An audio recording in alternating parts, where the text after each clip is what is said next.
Well, Fallon, thank you for being on the podcast, Uncut and Real Raw with Clint Anderson. Thank you for being here. I'm so excited to be here. We've been on like rival podcast Yes. things, so I'm excited to be in one room. I tell you what I know about you. Not that much, but what I do know is you're really good at your job. You're really good. You've done an excellent job of marketing yourself. I have to admit, I was a little bit jealous of you. Still am a little bit, so I'm out to beat you. Okay. But when we got on the gauge, I said to Chance, I said, who's been your most popular guest? And he said, oh, without a doubt, Fallon Taylor. So I'm going to take that bitch down. I'm going to beat her. And so it was a friendly kind of competition, of course. But I just got to tell you, you've done an excellent job, and I'm proud to have you here. And I want to dig into your life, because the whole point of this podcast is from rags to riches. And not be embarrassed about that. If you know, like I said, the whole equine business, and I kind of feel prideful that I've changed it, or starting to. Right. People aren't afraid to talk about money now. People aren't afraid to say, if you've made a lot of money, congratulations. You're not a piece of shit. You've done it. It's the American dream. So you're a rags to riches kind of story, and you've really capitalized on it. And that's what this whole podcast is about. Not just equine people, but people from all kinds of industries. Because to me, America is the greatest country in the world. It is. It really is. Yeah, and it really pisses is. me off when people bash it and run it down. Sure, every country's not perfect, but this is the best country in the world, and I'm living proof of it. So are you. I showed up with $400 and retired with millions at 43. If you can't make it in this country, there's no other country no other country you're going to make it in. Right. You know, so it's just a beautiful country, and I really like inspirational stories of people like yourself. So I'd like to back up to the beginning, if that's all right, because one of the reasons why I don't want to know much about a guest that I interview, because I want it to be as real as possible. So I want the general idea of who they are, and that's about it, because it helps me dig into all the different bits and pieces and get to the story. Well, there's a lot to unpack here. Oh, so I hope there's some good shit, some bad shit, and some ugly There's shit. all of that. We've got it all. I love it. I love it.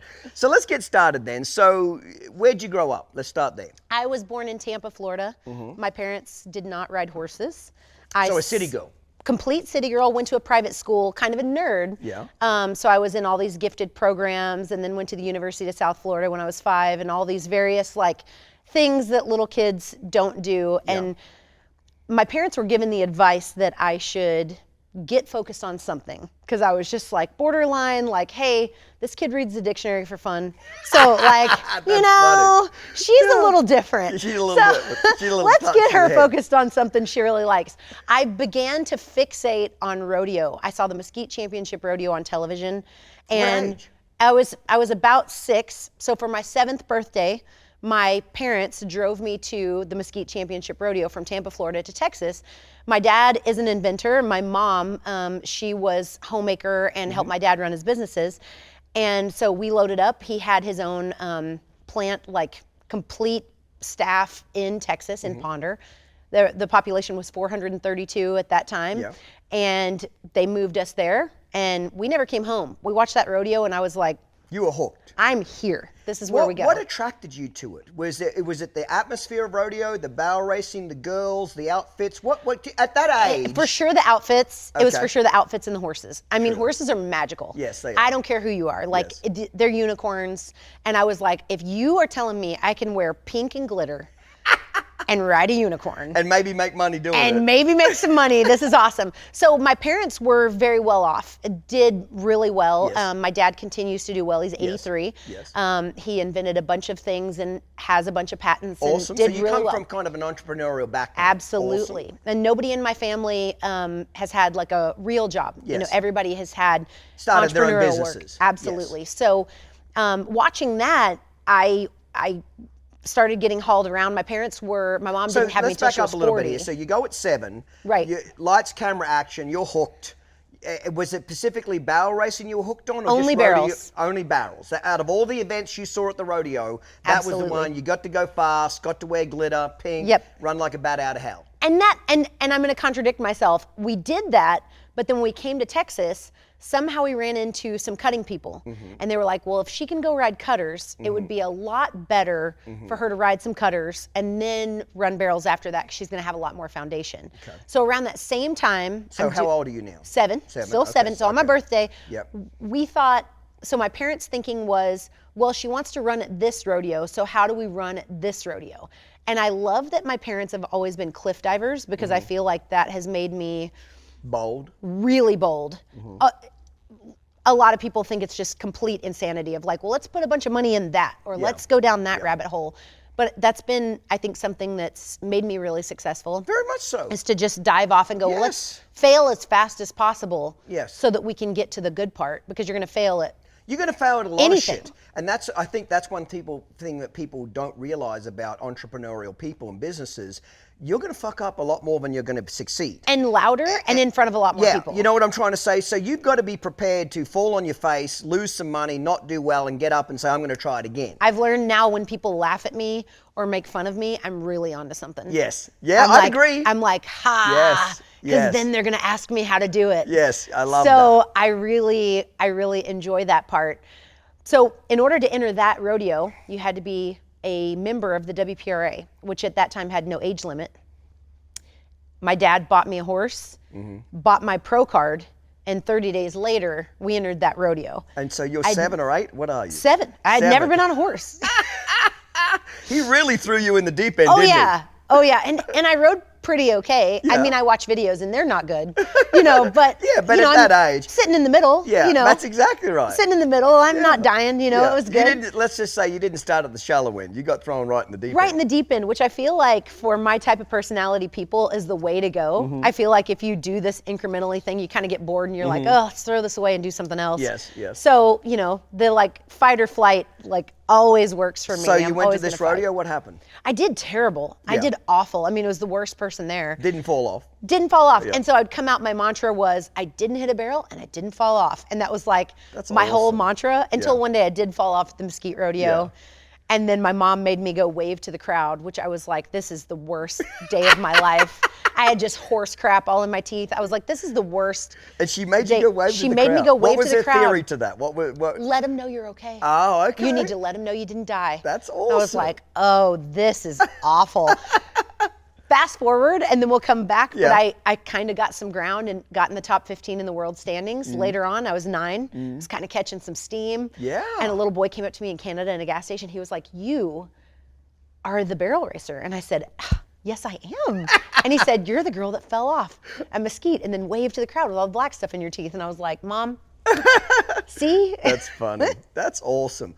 So you basically got started. So after that first rodeo, you hooked at this point? You know, you got Ready the to drug, go. you got the cocaine, you're into it, you want to go do it. So that's all you live, breathe, and think about? That's it. So what happened to school at that point? You still went to school? You were homeschooled? How did school work out during those years? Well, I'd already low-key been kicked out of public school at this point. Okay. So I went to a private school until 2nd grade. Then we moved to Texas. And when I got there at 3rd grade, there was a bunch of controversial stuff in the school. So basically they were having me take everyone's tests for end of year to get more funding. And but a lot of controversy. You throw the smart kid in one class and then do all this stuff. So it was very controversial for me in public school. I got bullied every day, swirlies and all my stuff stolen and all that good stuff. I didn't fit in. It wasn't a good fit.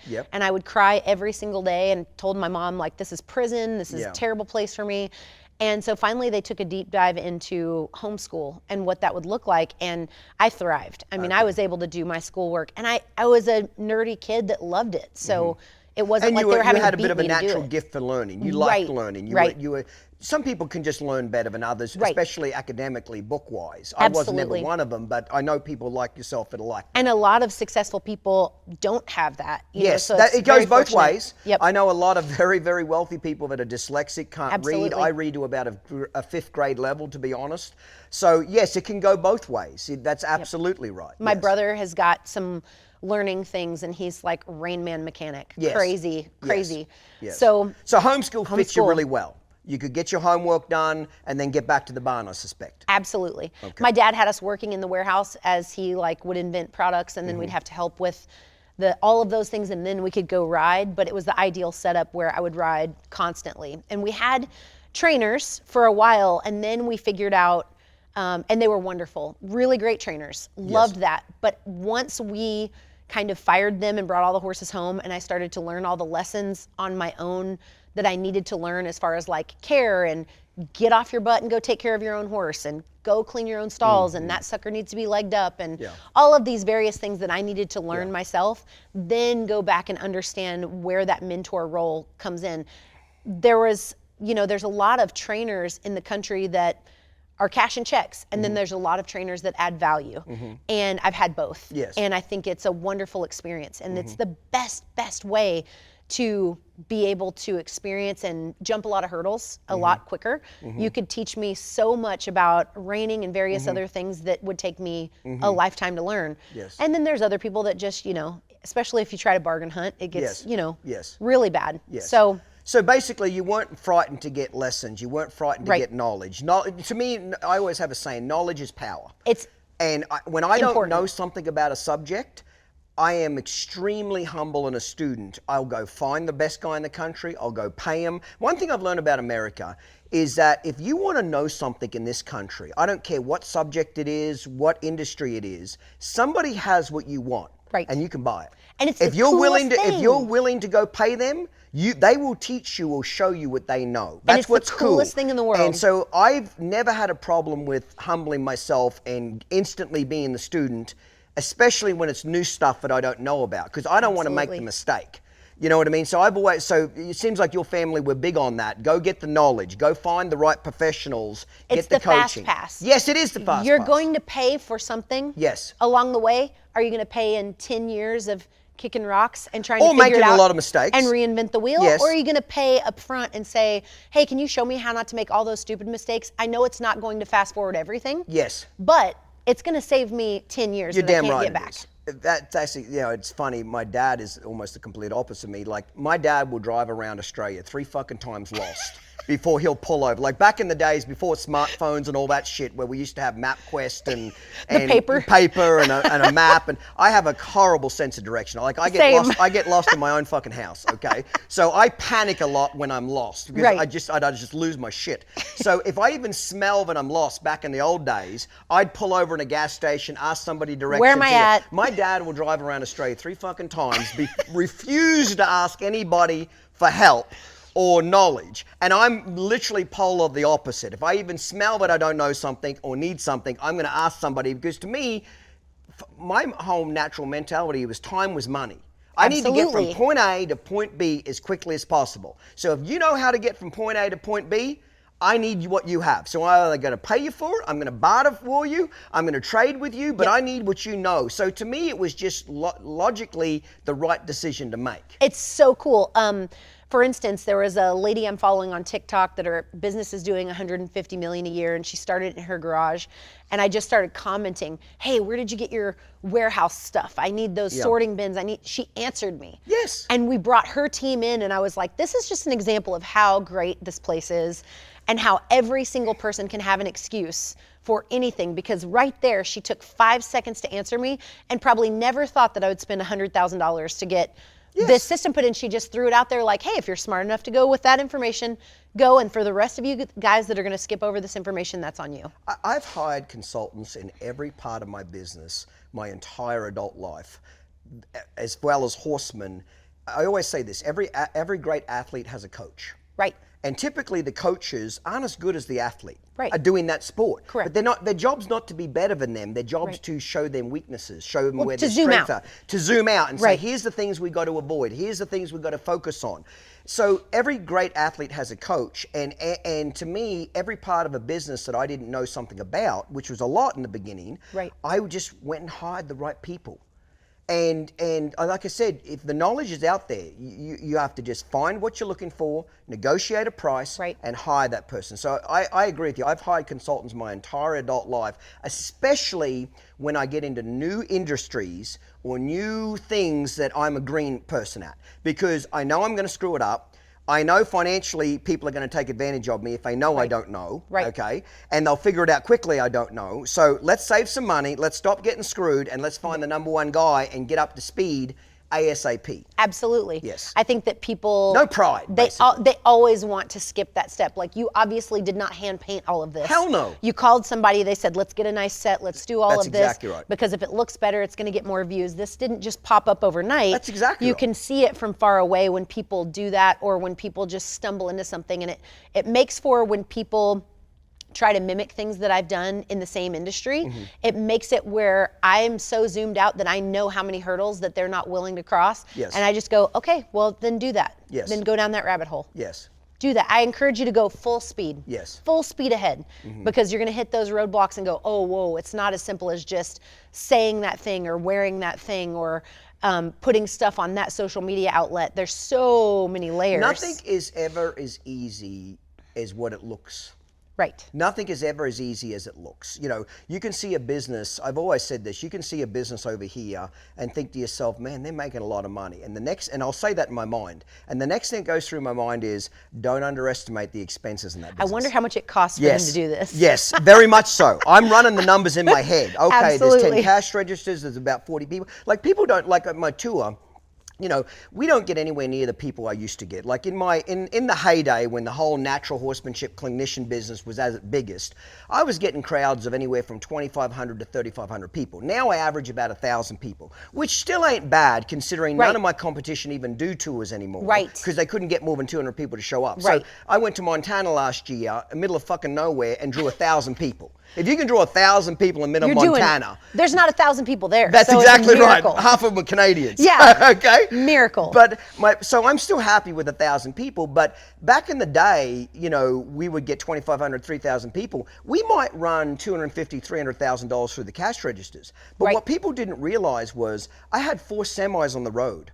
I was flying in 40 people from all over the country to run those tours. You had to pay for your stock, for your t-shirts, for your everything. The amount of 90 days expenses, back. even today, like today we might gross 150,000 at a tour. I just break even. Right. Tours don't make any money for me. All they are is advertising. Absolutely. They keep the sponsors happy and keep them, you know, their name out there and people engaging with them. It keeps my club membership going. But the actual product that I sell, I just break even. If I can break even, in fact, I just had a financial meeting this morning of last year's 3 tours. I only do 3 now. I think I made a profit of $1,500. We celebrated. Because to me, that was a win. It's a big deal. Not losing was a win because now I don't take 4 semis. And a wonderful write-off. But I take 2 semis. I still got to fly people in. Right. It's a production. This shit costs quite a bit of money. So you can see a lot of money coming in, but a lot of people don't look behind the curtain of how much money's really going out. I learned a lot from your talking about employees because you know, when you have a lot of people at different levels of employment within your staff, there's always the guy that just sees the money coming in. Oh, very much so. That doesn't ever zoom out and see what's going on and how many checks get written and how much inventory is around you. You know, when you walk through the warehouse, I always tell them, I'm like, look around you. You know, look around. It's all around you all the time. So it's very easy for customers and employees to only see that part, the money coming in, not the money going out. And I was actually guilty of that myself for a lot of years, as I always wanted to make more money, make more money, make more money. It's always got to make more, got to make more. Now I focus on what am I netting? What am I netting? Right. What am I netting? Okay, because I paid so much attention to making more, I didn't pay enough attention to the holes and leaking of the money going out. And it got away from me, you know, and I almost went bankrupt, and I've been public about that. And a lot of people like it when I tell some of the disasters I've had because it makes them feel human, like, okay, this son of a bitch almost went bankrupt too. And I try to let people know where I fucked up. Don't do these things. So now I always tell people, watch the money, all the time. Especially the expenses. Right. Watch both of it. I check every credit card statement now. I sign every check. I do it every morning. You know, when I almost went bankrupt, I had a fucking rubber stamp with my signature on it. Yeah, and it's people just were going. just using that shit like Skittles. Yep. And it got away from me in a big way. But that's the biggest thing is there's a lot of expenses to it. So let's back up a little bit here. So you're homeschooled, you're having a great time, you're barrel racing. That's all on your mind from 7 or 8 all through your teens. That's all you want to do. That's all I want to do. Who's going with you? Your mother, your my father? mom and dad. Your mom and dad. You're a team on the road. And we're going. What, 50,000 miles a year, 100? What are you doing? About 90. About 90. Yeah. So how many rodeos is that? So give or take between 60 and 80. Oh, man. So what my parents did after I was absolutely terrible is one of our trainers said, if you guys have got the cash, there's a stallion that's for sale. He's done everything. The people that own it, their daughters are getting into Olympic swimming. They want to sell out. He'll never pass a vet check. What do you think? And my dad was like, I would assume, as a non-horse guy, he was like, I would assume a horse that does a lot well probably wouldn't pass a vet check, right? And it was a cool outside perspective because I've used that later in my life. Like, you know, so many people are like, does it do this? Does it do that? And you're like, it wins. Yes. Period. That's right. Write the Yes. check. Yeah, that's exactly right. So my parents were smart enough. They wrote the check. 1991, they paid $75,000 for Dr. Nick Barr. He's still one of the top, I think, 20 stallions, producing stallions in the world, and he died in 2006. So he's still, you know, very much a big deal. So was that horse a big game changer for you? Huge. Okay, tell me what happened here. So up to that point, are you doing well, not doing well, in the middle of the pack? Where are you? Really suck. You kind of suck. Yeah. Okay.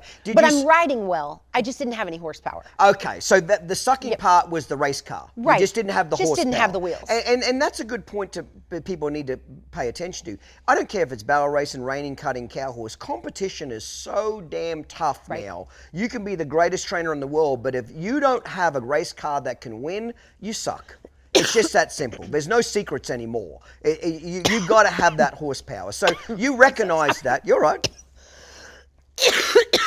So sorry. You need some water? A fly through, but Grab us some water, please. Isn't there a bottle of water on that table? That's all right. Take a break. the fly through down my throat. Well, at least the son of a bitch wasn't bugging us. I've been trying to hit that fucking fly for an hour and you just ate it. I got him. I've never coughed in an interview in my entire career. See, this is the perfect outtake. Fallon Taylor eats the fly. Clinton's grabbing a cocktail and we'll be right back. Get yourself one and enjoy this short clip. 15 years ago, I read in a magazine, Quarter Horse magazine, somebody was interviewing Carol Rose, and they said about, you know, quarter horse breed conformations changed over the years and bloodlines and breeding and so forth. And somebody said to Carol, they said something along the lines of, it's a lot of people don't like the modern quarter horse. You know, they say its feet are too small or this or that or whatever. You know, how do you feel about breeding horses? And her basic response was, you can be die hard and think that a purple horse is the best horse. And you can keep breeding purple horses. But if the public want to buy orange horses, you're either going to breed orange horses and sell them, or you're going to keep breeding purple horses and you're just going to have a pasture full of purple horses. Yes. So you can either adapt and change, whether you like it or not. You might truly like purple horses better than orange ones. But if the public want frickin' orange horses, you better sure as shit breed them because that's what they want to buy. Absolutely. So if you don't change, you become a dinosaur. You know, I went through it with magazines, equine expos, VHS tapes, DVDs, now streaming, online. So I've always had an ability to be able to predict where things are going from my business. Okay, this is coming to an end. Where am I going next? Like, for 15 years, RFD TV drove my whole business. If you would have told me halfway through the 15 years that one day I'd get off RFD TV, I'd say, you're fucking nuts. I'm never getting off this thing. It's a cash cow. It just brings in so much money. But I saw the last 2 or 3 years that thing was dropping off, and I needed to find a new racehorse to get on that was going to take me over the rest of the finish line. And now we don't do anything on RFD. Everything's through, YouTube, Facebook, social media, Instagram, Twitter, Shitter, all the rest of them. It's all out there. That's where we do our marketing now. Virtually no magazines. Where 20 years ago, everything was through the magazines. Now I probably spend $10,000 on magazines, where at one point I spent $750,000 on magazines. So everything changes. You either change with it and adapt, and the money will flow, or you stick your head in the sand or become belligerent and indignant about it, and you fucking die. That's as simple as it gets. Okay. Good? I'm ready. You're ready? Yeah. So we're going to back up a little bit. We had a little fly incident, but we're over it now. Let's back up a little bit. And this horse was your first taste of real horsepower. You were struggling with your race cars. You were riding good, you were working your ass off, but you didn't have the horsepower, correct? Correct. And when you bought this stud, that was the game changer. Absolutely. Yes or no? I don't want to put words in your mouth. Yes. Absolutely. Yes. I owe everything to so many of these game-changing horses. There were, but that was the I would first say one. 3. That was the first one. We're going to go in order here. We're going to do the whole career, but that was the first one. Absolutely. So tell me, what did you learn from this horse? What did this horse teach you that you were like, holy snap and duck shit. Like, this is wow. Like, what did he do for you? What does a real winner feel like? I think that that's the issue with everybody. They want to make it on their heart horse, and they want to take this rescue, and they want to go do the thing. And it really bothers me. It breaks my heart, because you could spin your wheels for a long time. Yes. And you probably could have won a lot if you just evaluate that animal for what it is capable of doing, instead of putting it in this really horrible situation that's going to make it underwhelming, instead of really honoring it for what it is. Dr. Nick Barr was a winner. I'm really proud that he allowed me to step up and match his ability.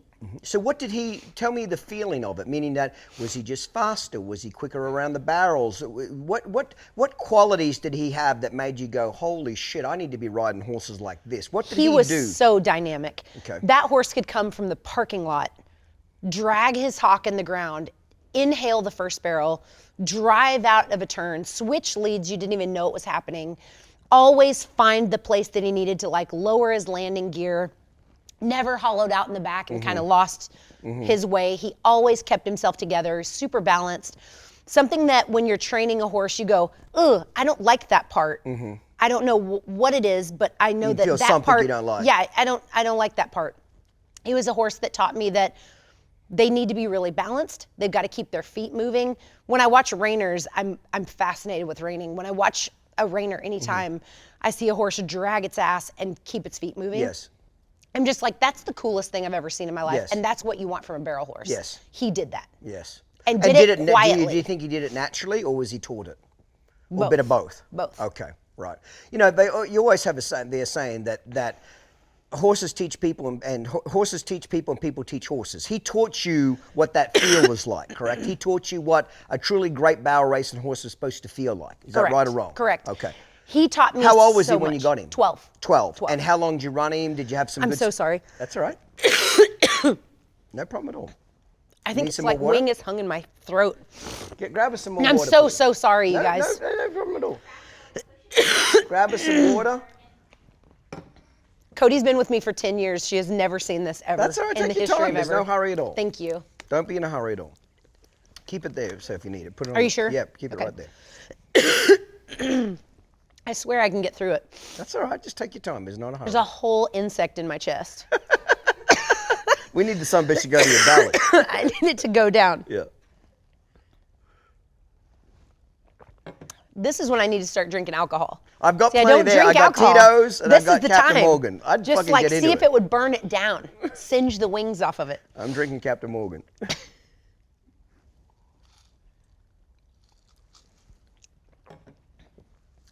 Another whack at it? Righto, let's do it.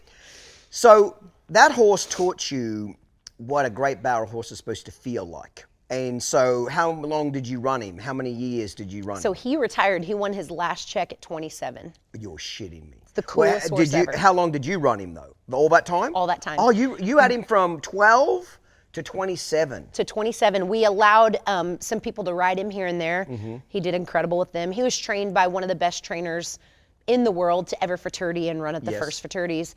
And he was just a dynamic horse. He was a dynamic rope horse. He was a dynamic calf horse, team roping horse. Could do it all. He did it all. Did you breed a lot of mares to him? We bred a lot of mares to him. Okay. In thinking back, it wasn't a lot, but during that time, we really thought we were doing it. Yes. But, you know, he would breed 100 mares a year. Okay.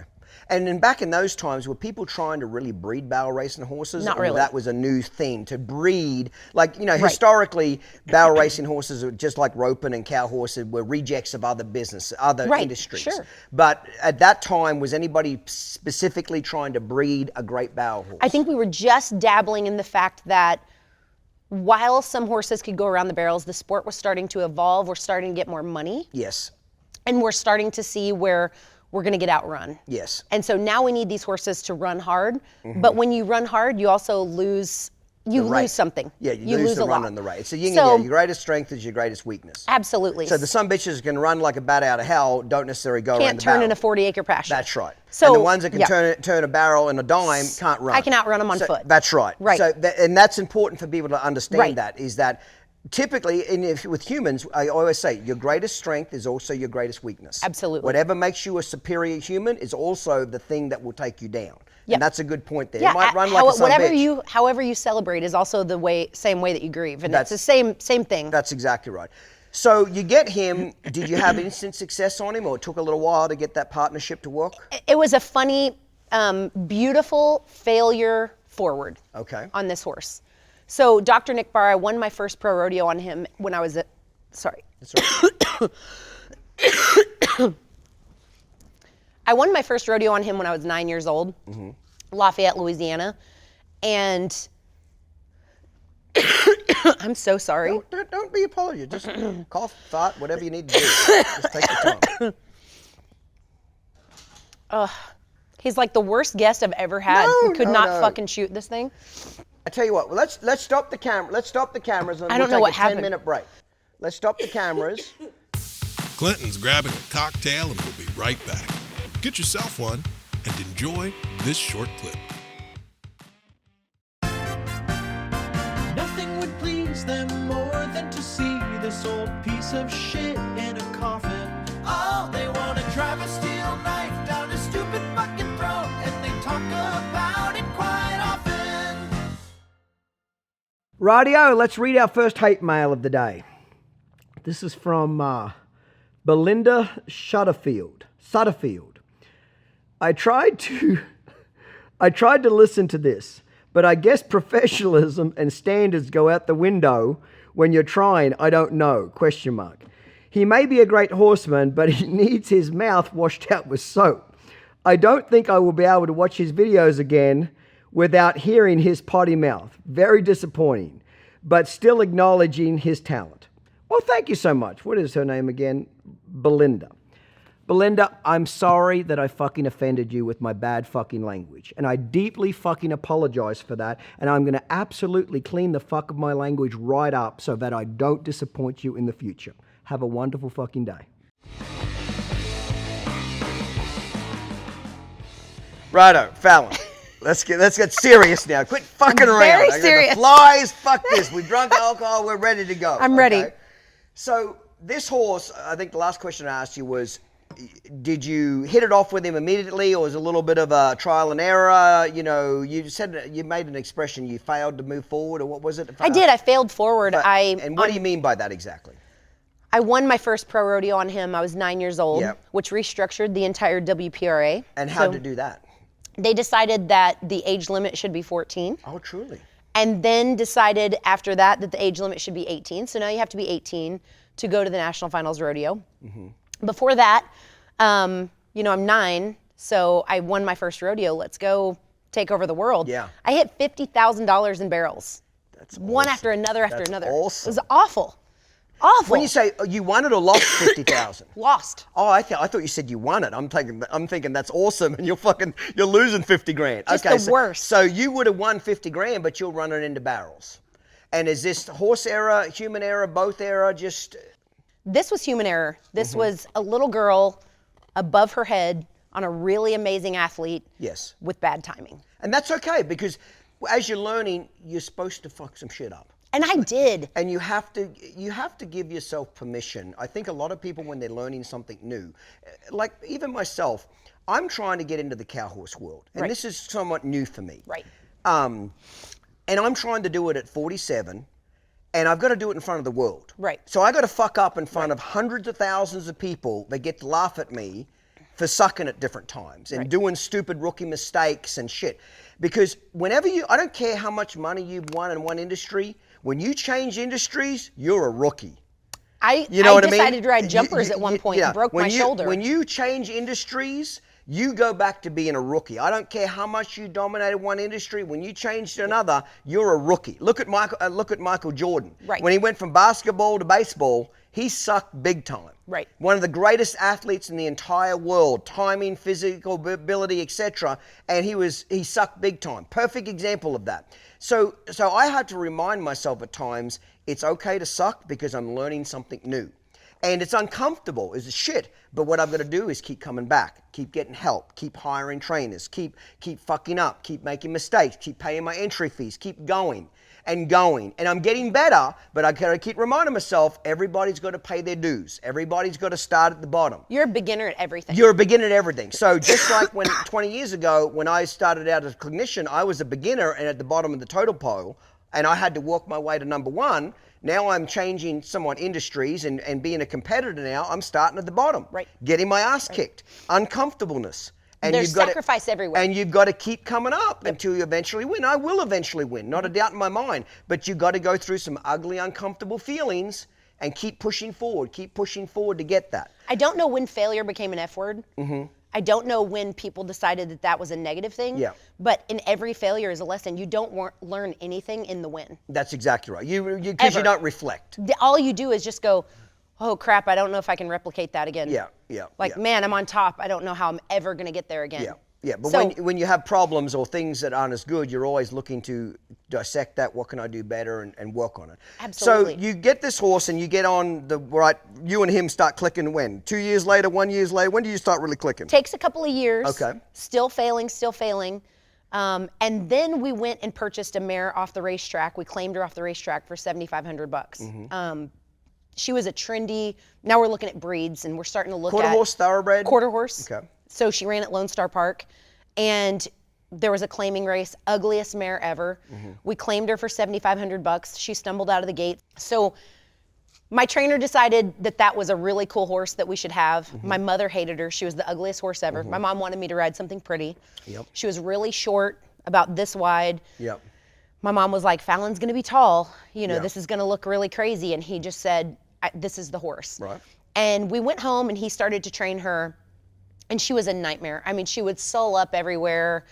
Just really kind of an awful mare. Yeah. Set back, flip over, break the rings off your trailer, wouldn't eat, crib the fence down. Just your typical run-of-the-mill story. But when she ran down the alleyway, she pinned her ears and she won. Oh, truly. And so he he fatigued on her a little bit and then we carried her in the trailer. We had a mare and a stallion down the road because, we didn't know better. Yeah. So Yeah. I'm with you. Yeah. as we go down the road, there was a rodeo that was one of the biggest in the world. And they had too many people that kind of had drawn out that night. And they called the place we were staying and they said, if you guys have any colts, the perf's empty. If you want to run some colts, come run them. We'll run them over here and let you guys kind of do a little exhibition. So a bunch of people ran in the performance. And then I got to run my mare. I said, Dad, this mare, I'm ready. And he was like, I hate this mare. I mean, she was awful. She was terrible. She hated everybody but me. And I ran her in the performance and they were gonna give me the victory lap, but nobody in the stands knew that I wasn't up that night. Yeah.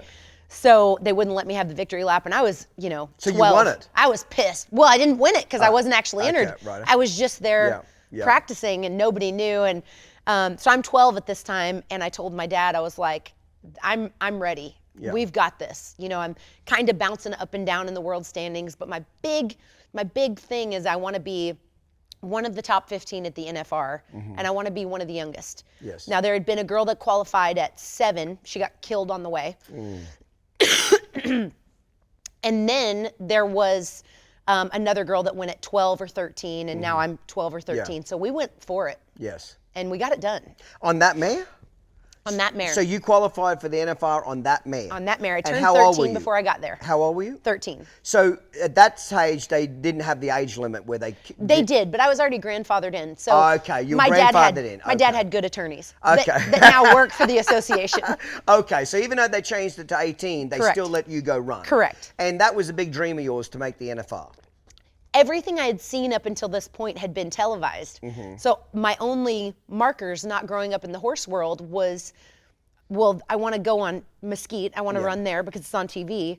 And then I want to run at the NFR because that's in Vegas. That seems like a fun idea. Yeah. I didn't know anything No, beyond 13, that. why So, would you? Yeah. let's go to Yeah. Vegas. So how was that experience for you?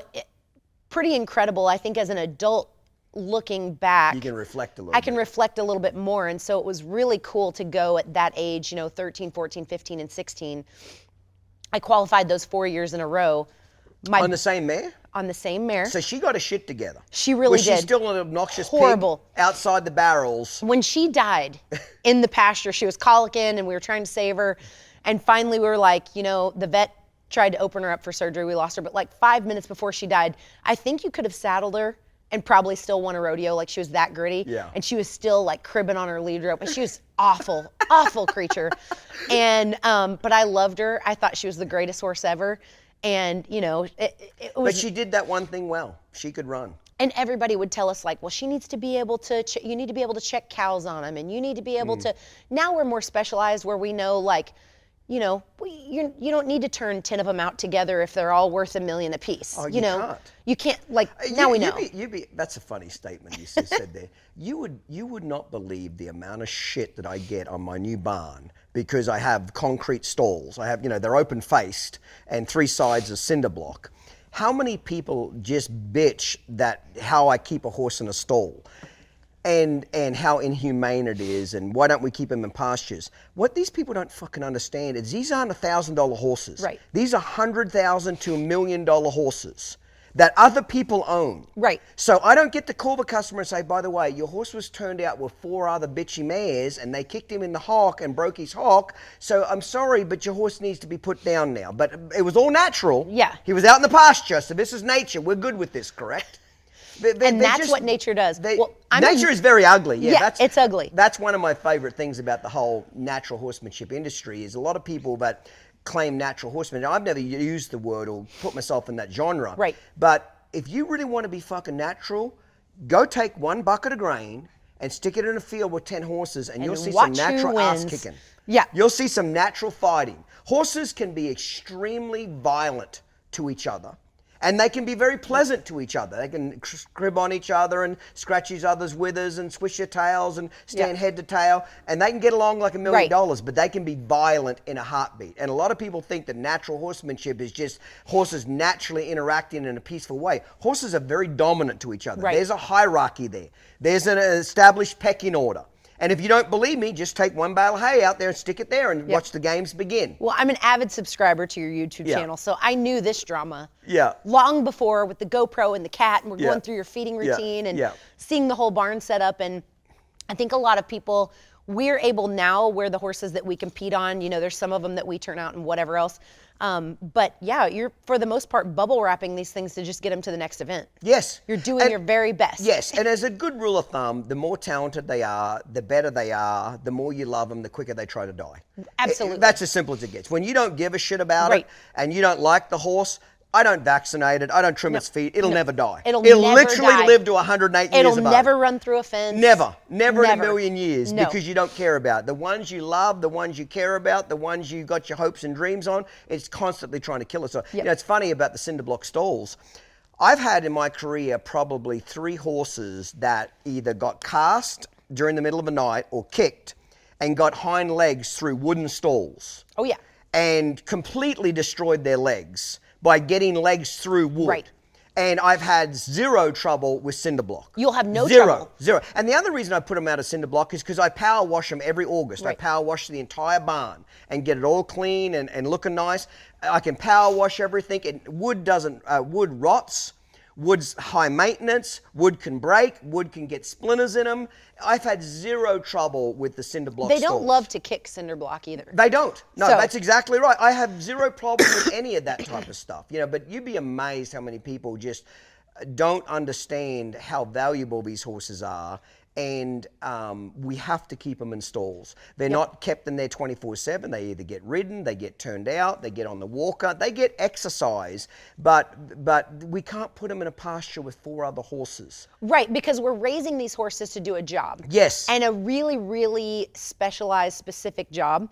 If we're also making them fight for their feed, it becomes a whole other scenario where you have this horse that's just trying to fight for its life, fight for pecking order, and then you let him go get his confidence down because he got his butt whipped by the meanest thing in the pasture, and now he's like weaker. That's a common racehorse thing too, is like you never want your best horse to get their butt kicked because you know there's a lot of ego involved with a really nice horse. Yes. But Flowers and Money, this mare that we're talking about, kicked the back door off of our trailer twice going down the road, scotch hobbled. So she was just a disaster waiting to happen, and I thought she hung the moon, and I still do. But she did, I still technically, do. correct? Absolutely. How much money did you win on this mare?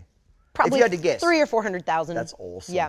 Never tried to breed her, never sold her? We What did. happened? So we bred her 4 times. And I what got happened? 4 babies. We bred her to Dr. Nick Barr, the stallion. Yep.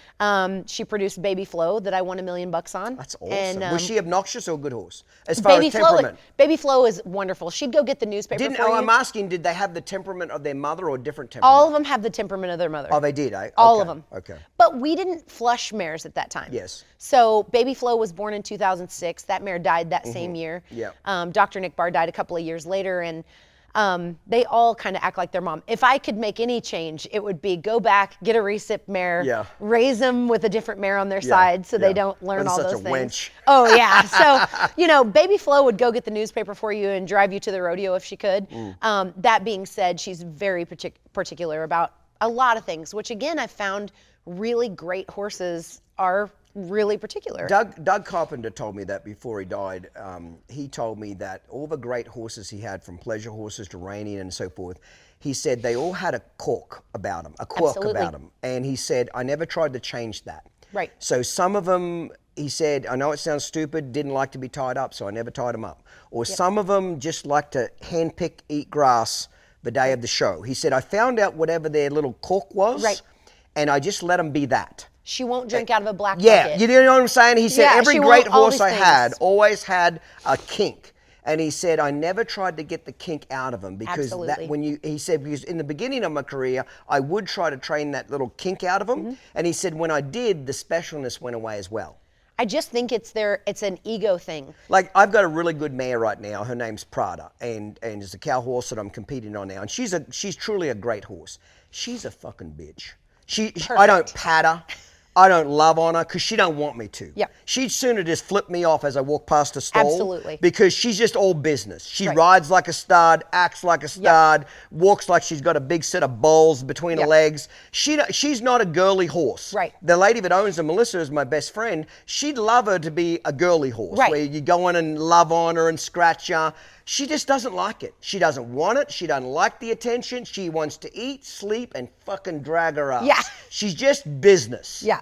And I just treat her like that. I love don't it. say hello. Now, I got another horse that's my buddy Thor. I love on him every morning and scratch on him. He puts his head on my shoulder. I love how he likes to interact with me. Right. But that's his personality. But Yep. that bitch, she's all business. Baby Flo, when you walk in the barn, like we have a rule when she's laying down, nobody walks in the barn, just let her sleep. Yeah. Like she bought the place. Yeah. So, Yeah, very we much don't, so. We don't wake her up. Yes. We don't flip the lights on her. We don't do rude things. You don't walk in the stall until she tells us it's okay. Yeah. We don't barge in. Yeah. But she also won Very $1 million. sick. She won $1 million, and she's produced winners for me that I'm riding right now. That Truly. It's just been this domino effect of, my parents having really great foresight and not being scared, and me trying to be a good steward to those things that they blessed me with, and then trying to continue that on. And that mare she's incredible. She's been so amazing to me, but I don't go in her stall. I don't try to love on her. She doesn't want to be petted on. If she kind of looks at me like she wants to be scratched, okay, I'll do it. But that's like once a year. Yeah. So Just let it be. Just let it be. So let me ask you, so now you made the NFR at 13, correct? And great experience. You make it several years after that, Right. correct? Are you winning during the year now? You're kicking ass? What's happening through the year leading up to the rodeo, leading up to the NFR? You're consistently doing well? Top 15 in the world, Yep. kind of bouncing up and down. Are you making enough money to pay yourself to go down the road? Like, are you winning enough to get yourself to the next rodeo type of deal, or would never really pay? So my parents obviously had a huge role in helping me. Yes, of course they did. But what I'm asking is, are you winning enough prize money to help offset some of this? Absolutely. So Yes. from 7 years old, I got a checkbook. My mom taught me how to reconcile my checkbook and had me do my own taxes. So from 7 years old on, I had to make it make sense on paper. Yes. And I'm so grateful for them. Very much so, because parents do not teach kids about money at all. No. At fucking all. And I learned very quickly, this is sport is kind of a bad idea. Yeah. But it was something I loved to do. Yeah. And somehow I was going to try to figure out how to maintain this lifestyle that my parents were able to give me. They worked really, really hard and gave us so much. But yes, I was breaking even, paying my own entry fees, paying fuel, doing things like that. Yep. And then I kind of had like a little bit of a mental breakdown. So at 16, 17, I decided that I wanted to go be a model in New York and truly? just like just run off and do something different. My Did you get burnt out at all? Did you I feel did. tired, burnt I out? did. Yeah. And at that time they were starting to publish things in newspapers, kind of like they do in social media, where people were starting to be critical. And so it was like, just screw this. I'm gonna go do something else. You kind of wore off the cute kid stage, The and now you're a young America's adult. sweetheart. You kind of went from America's sweetheart, everybody wants you to fucking win, and now you're kicking ass, so you're a bitch. Everybody Yes. goes through that. I always say that. Yeah. America loves the underdog. And Always. once you're no longer the underdog, you're a real piece of shit.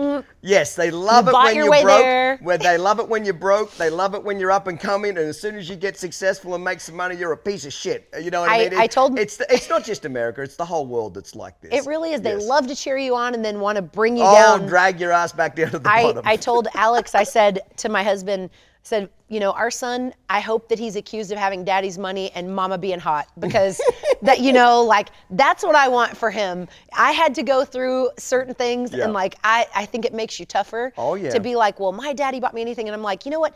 Everybody's mommy or daddy bought them something because you're still alive. Yes, of course they do. No matter if it was like the RV and Dr. Nick Barr, the stallion, and all these various things. But what it did was built this amazing life. And then I started thinking, how am I going to replicate this for myself? And I started having like a full mental breakdown in my late teens, early 20s of how in the world am I ever going to create this for myself? Meaning financially, keep it going? I just started to panic. How am I going to keep this going? Because I think a lot of people don't understand just how expensive rodeo is. Correct. It's a fucked up deal. It really is. If you win $200,000 that year, you've probably broken even. Truly, yeah. Maybe. Yeah. Maybe. It's a very expensive It's deal. a terrible idea. Yeah, on On paper. paper. Terrible idea. Yeah. So much fun. Yeah. Terrible Oh, idea. that's funny. Yeah, I love that. I was a cutter for a little while. Again, terrible idea. Now it's a better idea. Yeah, there's a lot now more it's a money way there better now. idea. So you go to New York to be a model. Okay. I did. Did you find an agent? You found a studio to go to? How'd you get up there, and how'd that whole thing work out? So the internet was just starting to be a thing. What year is this? This is 98, 99, 2000. Yep. So I took my homeschool in my suitcase. I told my mom I'm flying to New York and I'm just gonna go door to door. So I got rejected and they told me, I would never make it. But what I did was I studied everything I could find about how to do this, how to take my own Polaroids, what an agent wants to see from you. And basically the way that I ended up succeeding after getting rejected so many times was being polite, being on time, and being educated. Just being the first person to the job, having everything that I needed for the job with me. There's a lot to be said about being the first person on the job and the last person to leave. Right. You don't have to be the most talented, but if you'd be the first motherfucker to show up and the last motherfucker to leave, you'd be shocked how successful you can be in life. I always have said, J-Lo won Grammys and she can't sing at all. She hired a great stage team. Yes. She looks great. Yeah. She puts on a great show and she still gets it done. Yes. Is she Adele? No. So am I the most talented horseman ever to live on the planet? Absolutely not. Do I work really, really hard? Absolutely. And Working it's paid hard, off.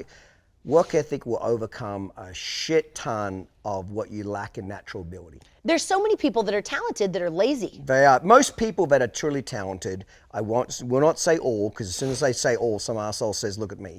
But as a general rule, the more naturally talented you are at a particular thing, the less harder you work at that, and typically the less dedicated you are. Right. Because it just comes so easy to you. Right.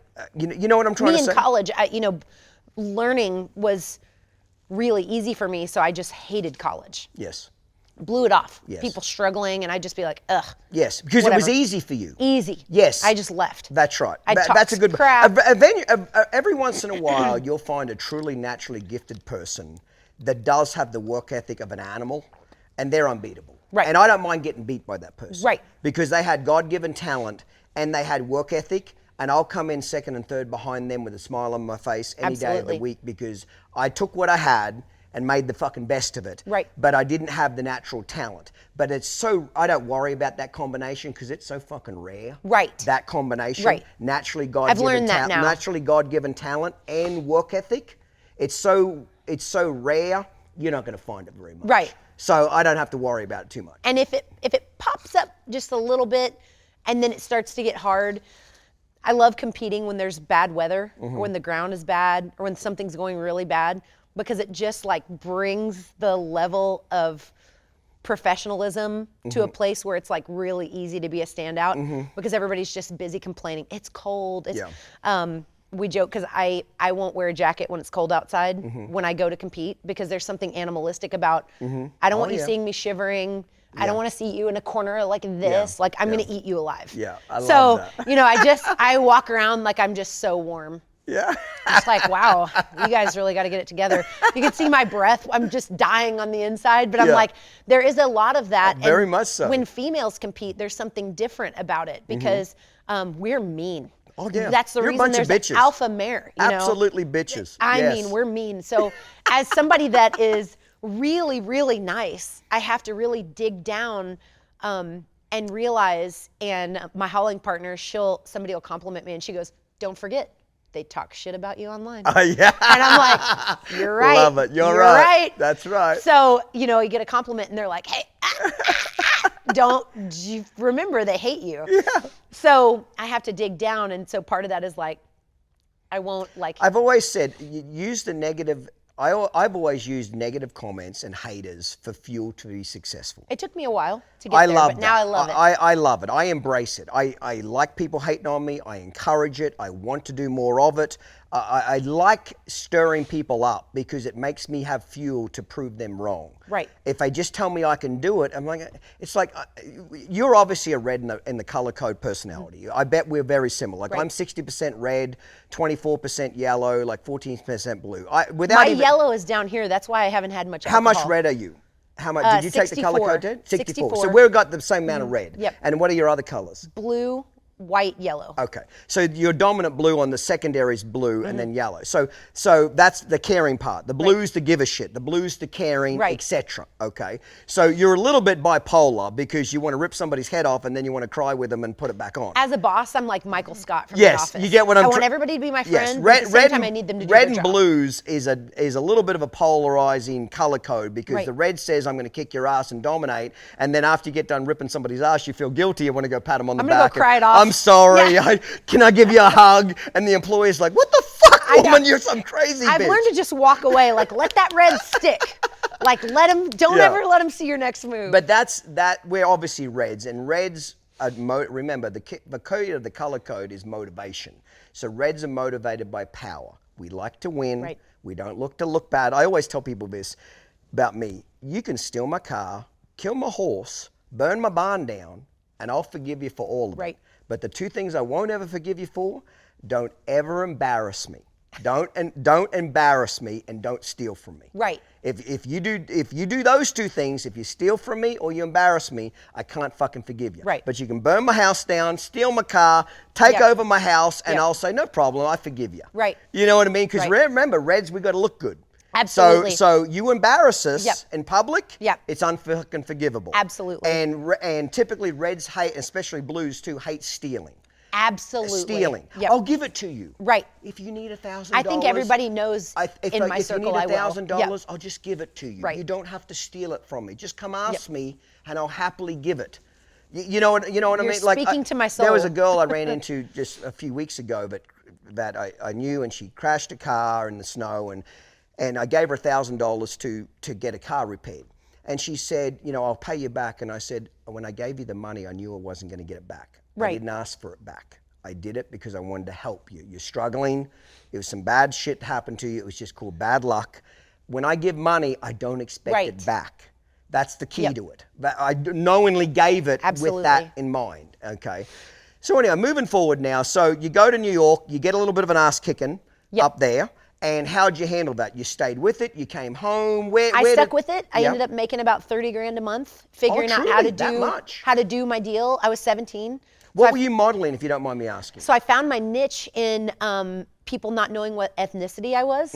It really worked out for me. So my name is Fallon, and so I said, leave off the Taylor on all my comp cards. Like I think I'm Cher or something.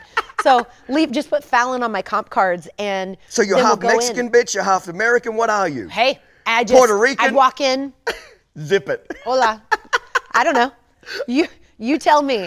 So I walked in and I like, That's funny. and funny enough, like I kind of make it a big deal that at least once a day I get asked my nationality. I'm just white. Like I'm just diet white. Like I'm just like, you know. Vanilla as fuck. Yeah, like it, you know, there's nothing unique. But I went in and I would just be very quiet. So they just had no idea. You know, they can't hear a country accent. They can't hear anything. See, there's a lesson to be learned what you just said, is that you went up there, you kind of got your ass handed to you, but you didn't stop. Right. You analyzed what you needed to do. You analyzed what they were looking for. You were the first one to fucking show up. You were the last one to leave. You figured out keeping your mouth shut was a good thing because they couldn't guess what nationality you were. Right. What I'm saying is there's a lot to be said about that. You could have easily, let's just be honest, you could have easily packed your shit up and gone back to mommy and daddy. What's the whole point of failing if you just come back and tell the failure story? Typically, that's a red thing, though. Keep in mind. Right. Like, I left high school at 15. Reds are very independent. We don't want to go home. We don't want to be a failure. We want to blaze a fucking path. So that's kind of a red trait, is that we will just get on Titanic and sail. Right. You know what I mean? But my point also is that it would have been easy for you to go home where it was safe. Absolutely. Very easy. But you didn't do it. That scares me. Yes. That really scares me. So anytime something feels really complacent, it really terrifies me. We've started to learn You know how why? to... Because Reds hate being bored. Oh, man. And I'm even worse because I got a double dose of it. I'm a red with a big chunk of yellow. Yellows are motivated by fun, remember. So two things you can't do to a red and a yellow is bore them. Right. If you bore reds and yellows, they just want to blow their fucking brains out. Right. And I felt like anytime something gets a little bit easy, it's like, oh, this may be, you know, this is where I'm going to get soft and somebody's going to take over. Yes. This is not the spot for me. Yeah. So I went to New York. I did my deal and then realized once I crossed the hurdle of I could make a good living, I found that commercial modeling was where it was at. Got hired to go to Mexico City a lot and do a bunch of billboards and campaigns, and then realized there's no way to scale this. And like just watching my parents in business, there's no way to scale it. And should something happen to me. Because you're selling your time. Selling my time. And should something happen to me, I break my arm or whatever, I'm not going to be able to work. Yes. You know, Yes. so then I came home and I was like, you know what I think I'll do is move to LA, and I think I'll do some acting stuff, because then that's just a little bit more. I could do just a little bit more. Yeah, and I could spread actually yourself, open my mouth. yes, I don't have yeah. to shut up, walk into a, hard for me to be That's quiet. hard for a so- red to shut up, yes. Yeah, so I'm like, well, you know, at least I can go in and talk a little bit. So I got some roles in some TV shows and did some things. I'm just an okay actress. I just was okay at it. I got the best coaching. I got the best agent. I kind of just wanted to see if I could do it. If I was being really honest, you know, I was young, and Yes. I highly recommend, if you have a hunch to do something, Go fucking do it. there's a lesson in it. Go do it. So because I'm Yes. not afraid of these cameras. Yes. And it's because of my time spent in LA, not because I loved it, but now later on in my career, I'm very comfortable. I Yes. know how to speak, and all of those things, I attribute those layers to giving me so much. But another key point here is, at that age, how old were you when you went to LA? About 20, 21. See, I always tell people between 20 and 30 is a special decade. Right. And that's why I tell young people, men and women, don't get married, don't have children, don't get tied down. I always tell the students this: if it takes you more than 6 hours to pack your shit up and move to another country, you've got too much shit. So if you've got 3 fucking donkeys, 8 horses, 16 cats, 4 boyfriends that you've got to fucking break up with, you got too much shit in your life. Because if somebody called me at that age, if you called me and said, I've got a unpaid internship, but you can learn every single thing I'm doing, but you got to scrape stalls for 16 hours a day, I'd be like, where are we going? Where are we going? And Where you are would we have been going? there I'd have been there instantly. in an hour. That's my point. Absolutely. That is my point, is because once you get husbands and wives and mortgages and car payments and debt, you can't move anymore. Right. When I say you can't, you can, but you're very much really stuck a lot.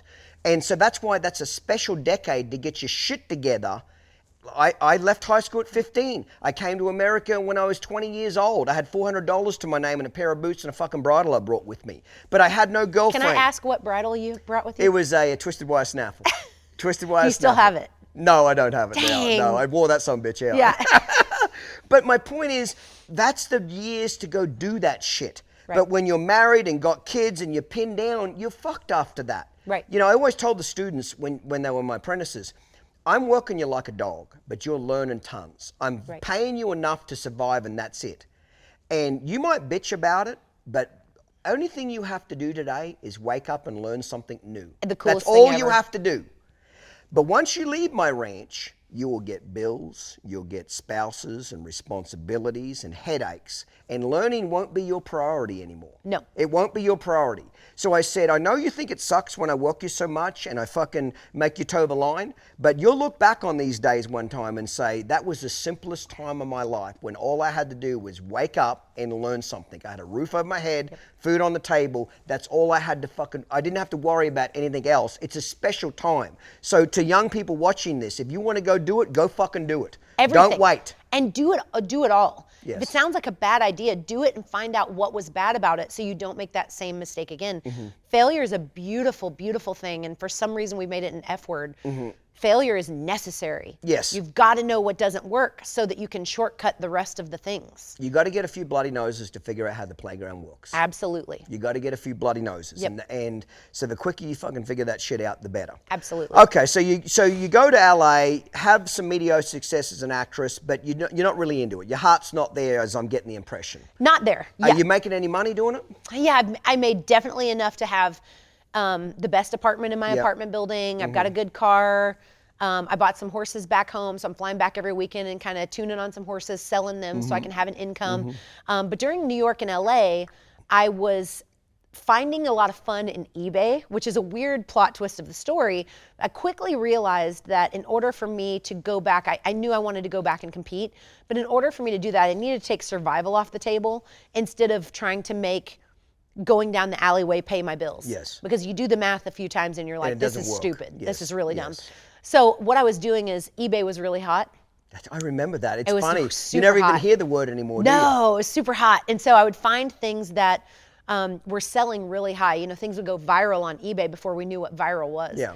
And for instance, there was this one like hat. Just, it went viral. It's a stupid hat. And I would call around to every single store and buy them out, have them ship it to me. I'd put them on eBay one at a time, let them drive way up where people were paying $1,000 for this hat I bought for $20. Fucking love And it. I Love would it. do various things like that. And I was in an industry where I kind of knew what trend was coming next and knew that it would take a little time before the people at home wanted to be in on this next big thing. You know, J-Lo was wearing these Timberland heels and Jessica Simpson was wearing this crocheted shawl on reality TV, and we had never seen reality TV before. And the Kardashians were wearing, you know, various things in these Louis Vuitton bags. So I would get my hands on them and I would flip a horse and then I would go take that money and I would buy inventory Yep. and then release it on eBay That's fucking until I'd awesome. have like some money back. But I quickly knew that, you know, dealing with horse people is not easy. No. But dealing with hat people is a lot more fun. Yes. Hat and purse people was a lot more fun to deal with. A lot less emotions. A lot less emotions. Dealing with horse people is very emotional. Absolutely. It turned me into an alcoholic. Yeah. That's yeah, what it fucking yeah, did. yeah. Because horse people are fucking crazy. If we're just going to admit it right now, Yep. most horse people are fucking crazy, and they wear on you. After years and years of fucking with them, they wear on you and wear on you. It's such a lack of accountability in our industry that I Yes. think is what really pushes us. I agree. Instead of saying, I bought lots of horses for myself and now I kind of raise and train primarily for myself. And when it doesn't go right, I know what went wrong. Yes. I know that I wasn't swindled or Sometimes it's just called bad luck. it just didn't work. It didn't It just work. wasn't the right time. You're absolutely Yep. right. You buy a horse for $100,000, it doesn't work out, you sell it for $30,000. And really bizarre that we put all of our hopes and dreams for our entire life in an animal that, you know, if you put it in the wrong stall, it'll kick the wall all night and hurt itself. Like, really bizarre that we stake that much on these things and instead of being really accountable and being able to pivot quickly. Yeah. That didn't work. Okay, now we need to do this. Let's try this again. I always say that when I've got a horse that's not working, I have a saying, cut off the hand to save the arm. Absolutely. Cut off the hand to save the arm. So when I've got a horse that's not working for what I want him to do, one thing's for sure, he will work for something else. Right. Whether it's a trail horse, a barrel horse, a cart horse, there's something he will be good at. Find what he wants to do, try to put him down that direction, but move him down the road. Absolutely. Cut the hand, when the hand's got gangrene, Yep. and I'm losing money, I fucking cut it off. Yep. Because if I don't, that gangrene's going to be right up to my And shoulder. then I start thinking I can't ride anymore. And I've got to Yep. cut the whole arm off. Yep. I don't like losing money on horses, Right. but I also know that losing money quickly is the best way to save money. Absolutely. Move it down the road. And some horses are just snake bit. Right. They're just, when I mean snake bit, is that they just got a bad juju on them. Right. Doesn't matter what you do, they either fucking colic, they're trying to die, they break a leg, they don't work. It's like every single time this son of a bitch is just snake bit. And when I figure out that horse is like that, it finds a new home immediately. Well, I would like to sign up for your list of Coles, please. I'll send them to you. I'd like to run barrels on one of those. I'd love it. I know we may not necessarily run as fast as we need to, but it'd be really cool. It'll be broke as fuck, I promise you that. Cross the timer line and just drag their ass would be really fun. I love it. So you're trading on eBay, you're recognizing where money can be made. Absolutely. You're recognizing there's a need for something. That's called being smart, how to hustle a deal, how to figure out what somebody needs. You're figuring out people need this hat, you're buying it, you're reselling it. So how long is this whole eBay deal going for? A couple of years, two or 3 years? Couple of years, and then I started to get serious about competing again. I had a little bit more money, came home from LA. Yep. Had a little bit more money, traded around a few horses, realized I didn't love dealing with the public. If you had the best horse in the world, they could still ruin it. Yes. And then tell you it was your And then fault. you're a piece of shit. Yes. Yes. You're a scam Zero artist. accountability. You're a Yes. scam artist, but yet they've done that to the next 5 horses they've owned. Here's what's funny about humans. A human can get cancer and everybody around you will say, that sucks and that's bad luck. Yep. But something happens to a horse you sold 5 years ago, you're still the piece of shit that owned it 5 years ago. Still the one. Isn't that funny? Yeah. Oh, yeah. But we can accept cancer as bad luck in humans and people can get it. And it sucks and nobody likes it. It's just bad luck. Nobody points the finger. You gave me cancer. Yep. But horse industry, you're right. There's a complete lack of accountability when shit doesn't go right for an owner. Maybe I had something to do with it. Or maybe it was just fucking bad luck. Yeah. It's nobody's fault. Right. Shit just happens. Yep, 1,000%. And it could be the horse went lame, the whatever, or it could be, you bought something above your head, or or it just didn't suit what you were looking for. You've got a world champion goal, but you could afford something for $5,000 and you're expecting that to really, and it just doesn't work like that. People get lucky. Oh, yeah. People get lucky every day. Yeah. It happens all the time where you can have the fairy tale story of the $700 horse or the $7,500 mare off the racetrack and somebody trains it and I go win $400,000. That's great, but your odds are low because you're going to pay Very somewhere. much so. The odds are very Your low. odds are, you're gonna pay Especially in somewhere. today's competition. When it was back in the 1950s and 60s, not so much. Right. But not anymore. It's funny, we're talking about accountability and just people. I had she was a Hall of Fame NRHA mare, Princess and Diamonds, and her last She was so cool. She was a cool horse. Her last foal, as a 2-year-old, she got girth gall just as we start them. And some horses will get it, some won't. There's no magic girth. Some have just got fine hair, fine skin. They're going to get girth gall. Some are not, blah, blah, blah. Well, she gets some girth gall, and it kind of turns into a big abscess underneath her belly. And it blows out, and it looks like a fucking alien's come out of this thing's stomach, okay? And we doctor it. I go look at it, and we doctor it up and just clean it up, and it's just an abscess that busts out, okay? And I remember chuckling one day about this, and a girl that was with me, she said, "What are you laughing about?" And I said, "I'm laughing because I own this mare. This is not a big deal. But if somebody else owned this horse, a customer of mine, and they saw that this thing had a blown out abscess, they'd be wanting to sue me over this shit. They'd be wanting to put me all over the internet. They'd be wanting to blame me. I'm a piece of shit, blah, blah, blah." I sold that fucking horse for $175,000 6 months later. And the abscess had healed up. Hair had grown over it. It's no big deal. But I laughed to myself. Well, I actually laughed out loud because she asked, "What am I laughing at?" Is that I said to myself, thank God I own this. I've said Because that so I don't many have times. to fuck with them. I don't have to explain to somebody that, yes, it looks like an alien just crawled out of its stomach, but it's called an abscess, and it will heal up. Yep. It looks ugly, but in 60 days, you won't even know this was here. Yep. It wasn't people on the internet will say, well, it was a dirty girth. You got a dirty girth. It's That's the why cement stalls. It's the sand that was in the store. If you use those pine shavings, it's the pine. Clinton, I told you those cinder block stalls will call abscesses. That's the one. I had a horse get bastard strangles, have a reaction to the vaccine, blew out all 4 legs. The worst thing you've ever seen. He's still like, when I ride him up somewhere and somebody doesn't know me or somebody doesn't know this horse's story, I'll ride up, and you can't make a splint boot fit him just Yeah. right because it's so gnarly. Yeah. From the shoulders up, this is like a picture of a Yeah. horse. I mean, Yeah. he looks like the AQHA logo, where you're just like, wow. You look down, he looks like he's been run through barbed wire. Yeah. And it's awful. All 4 feet are a different size.